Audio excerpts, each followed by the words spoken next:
can't remember. What did you say that actually offended the seafarer? God, I wish I could remember. It was her weight, though, I believe. There was. That wouldn't have been me. Yeah, that's true. Could have been.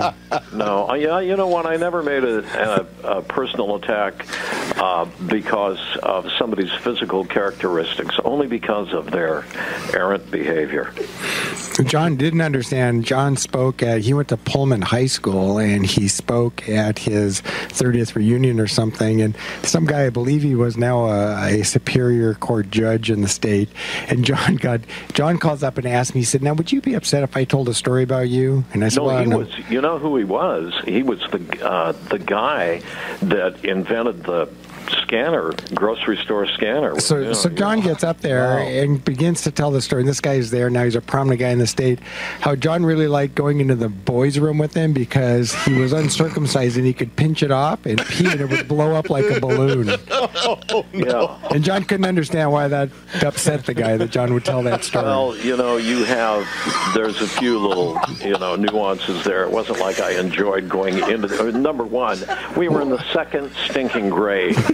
So we were, what, 7? John, you always enjoyed the men's room. Did he follow you in, Chip? Well, I'll tell you something. I've been alarmed when I've been in there with you. I wouldn't say I enjoyed it, but I have gone into shock. I'd have to wait till John turned his back and run into the men's room so he wouldn't follow me in there. Well, we did have, and I'll tell you another, you weren't there for this one, but I'll tell you another men's room story, which was he's got a million of them. But I want to clear up the thing in the second grade with his kid who is pinching off his foreskin and making a giant water balloon out of it. And it kind of shot a stream out, like a Venturi effect. And because I thought, when I told that story at that class reunion, I thought he'd get a laugh out of it, and I thought it was highly creative because it was nothing that I'd ever thought of. And I just hope it inspires anybody that's listening to this podcast, maybe to give it a whirl. Teach their children to experiment. There's thousands of men right now in Pierce County trying it. You can make a water balloon. Yeah, pinch that thing off, and you can get. Yeah, it's good. But anyway, the other men's room story is the Sugar Crisp Challenge, and that was at the Buzz, and that was with our producer Nick Reynolds. And the challenge is, when it's asparagus urine. And oh no. Yeah, but maybe it has been on MythBusters, I don't know, but Sugar Crisp gives the same odor to urine as asparagus. So okay, now that I am going to try. I think Robin didn't buy that, so we had the Sugar Crisp Challenge, asparagus challenge, and I ate asparagus. And Nick ate Sugar Crisp, and we waited about an hour and a half. And then we went, and Robin was going to be the judge on the air. So we went in to get our sample, and we came, and we went in together, and I kind of looked over at Nick's sample, and I said, "God, are you drinking enough water? You look really it's like you are just hydrated." And it was just this brilliant poison-looking bright yellow, and so we brought the samples back in, and Robin gave each one the blind whiff test, and I'm not sure which one happened first, but when she whiffed Nick's, she just about heaved all over the studio. She just had to go flying out. She had that, that immediate reaction and just about blew chow. Well, I gotta know, does Sugar Crisp smell like asparagus pea? Sure does. Yeah. Right. It's confirmed. No wonder you guys drove her to Montana. Yeah, really, no wonder she left. Holy crap, all the stuff you put her through. All right, well, John, we want to thank you for joining us, and we really appreciate it, and we'll be in touch with you soon. Yeah, sure. Anytime you want to know anything, how to have fun a million different ways with urine, give me a call. All right, John. Unless it's Hanauer. Then please don't. It's clear as Green Lake, I'm sure. Well, that's just not very clear. All right, John, I'll be in touch. Oh, there's a trout. One of them. All right. Okay. So before we let you go, Chip, we have to do the Big Ten. We gotta. Sure we do. We gotta get you out of here because we've held you for a long time. We really appreciate it. All right. The Big Ten. Chip Hanauer, legendary hydro race driver. Your favorite food, my man? Free. And anything free. anything somebody's handing you is good. All right, very good. What's the first car you ever bought? A 1956 Chev Cameo pickup truck, which I desperately wish I still had today. Yeah. Those are very rare. I know. I love that truck. I had a 55. That was the first one I ever bought. A Cameo? Yeah, with the wraparound windows. Yeah. Sweet. Yeah. Your favorite sports team?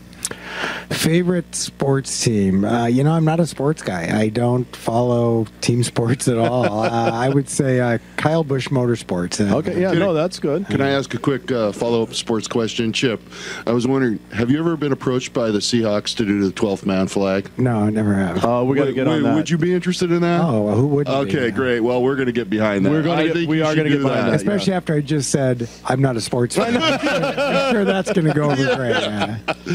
No, we're going to hop on that one. Okay, Chip, what was your first paying job? I flipped hamburgers at Jack's Drive-In, which was at the shopping center in Newport Hills. Oh, very good. I was 13. And if you're working around the house or on your car or on your hydro, what's your favorite tool to work with? Favorite tool? I'm not going to touch that. Yeah. Well, we know you touched that. A favorite tool to work with would be a chainsaw. Oh, nice. Cutting down stuff, huh? Yeah, anything. Do you remember the first album that you ever bought? I don't. I really don't. I remember I didn't listen to a lot of... It was funny. I came from a totally non-music family. We didn't have a stereo. Wow. So I really didn't start listening to music to college. So I would probably was like Elton John or Jethro Tull. Nothing wrong with that. Yes. Now, I don't know if you have time for this or even if you tune in, sure. But if you're watching TV right now, what's a can't-miss TV show for you? I really love Frontline. You ever seen Frontline? Yeah, absolutely. I love, In fact, one of the best Frontlines I ever saw was last week about a guy who chose to end his life with Lou Gehrig's disease. It was one of the most amazing things I've ever seen on television. And I really like Sunday Morning show. Okay, so talk shows and stuff. Yeah. Okay, and your favorite movie? You have a favorite movie of all time, or I really like Das Boot. Have you ever seen Das Boot? Love Das Boot. There's another guitar. Although, don't they sink in that? But you're gonna wreck the movie for me. I can't say that. I'm just saying for a hydro. Well, I mean, it's been out forever, and a hydro racer, I would think they would want a happy ending. Anthony, there's another movie, a Sean Penn movie that hardly anybody's. Oh, I know. Gosh, now I'm drawing the name. But the Sean Penn movie I was thinking it was called Sweet and Lowdown. Oh, yeah. No, that's a great movie, yeah. The Django Reinhardt? Yeah, it's kind of Django Reinhardt. Yeah. I love that movie. All right, Chip, what was the last concert you attended? What constitutes any live music? Or outside of your own that you just did in the big city. Probably I went to... Who did I just see? I go to a lot of live music. That's really my favorite thing to do. So I'd say who did I see? The one that's coming to mind real quick is Jerry Douglas, the dobro player. I heard him at the Triple Door. I love the Triple Door. It's a great venue. Isn't that a great venue? I'm there a lot. Yeah, we saw Dick Dale there. That was awesome. Yeah, I was there. Were you at the Dick Dale show? Dick Dale was the last show I was at. Oh, you were there? Yeah, it was a good show. That was an awesome show. He's great. Yeah, I got his autographed pictures hanging right behind you. Okay, if somebody's buying and we're all sitting around having a round, it could be any type of drink. What are you having? I like tequila. I drink a lot of tequila. I typically end my night, in the morning I practice real hard. I mean, I'm really trying to learn new music and stuff. And then at night before I go to bed, I just play for my own enjoyment and have a little sip in tequila and a beer with that. What kind are you having? My girlfriend works at a restaurant called The Flying Fish. So she brings home all kinds of different, really nice, Oh, very good. All right. And the last of the Big Ten for Chip Hanauer. You've been all over the Northwest boy. What's your favorite spot or favorite place in the entire Northwest?